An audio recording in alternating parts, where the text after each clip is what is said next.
Hi, my name's Janet Barrick.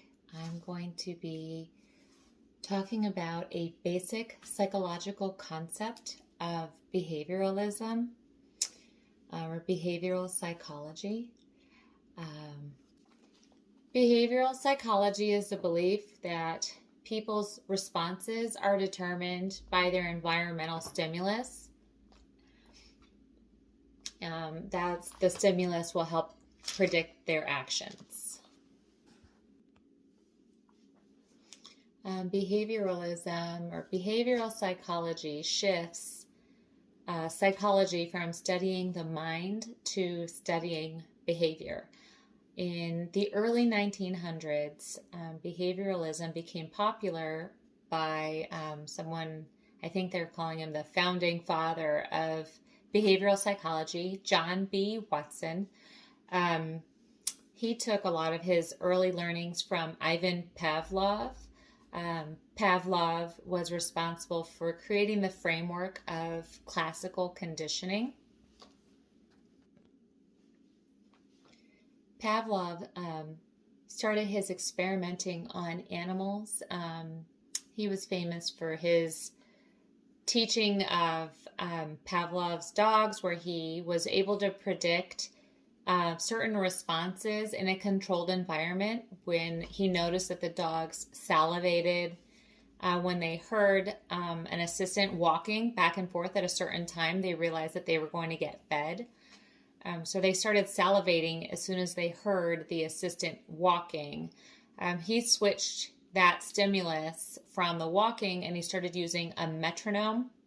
And when he was ready to feed the dogs, he would set the metronome to a certain setting and it would tick. And when the dogs heard the ticking, then they knew that they were supposed to be fed and they would still have the predicted outcome of salivating.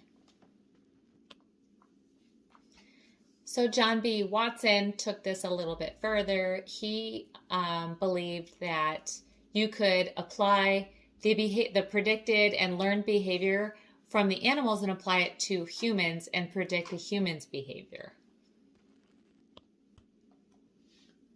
When other psychologists were focused on understanding consciousness, that is someone's awareness of themselves and the world, it's understanding the science behind our conscious experience. John B. Watson didn't think that inside the mind could be measured from a scientific perspective. So he chose to focus on outward experience and determining outward behavior. Behaviorism grew out of popularity when people began to realize that these psychologists were altering the way that an individual's mind is working. That's a lot of control and a lot of power for one person. Today, behaviorism could be considered useful if you're going to take positive reinforcement or negative reinforcement and apply that, say, to a work setting or a classroom setting.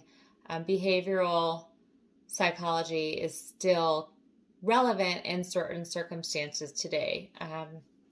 A good example of positive reinforcement or behavioral psychology in a positive reinforced setting might be in a classroom where students are encouraged to complete their homework on time.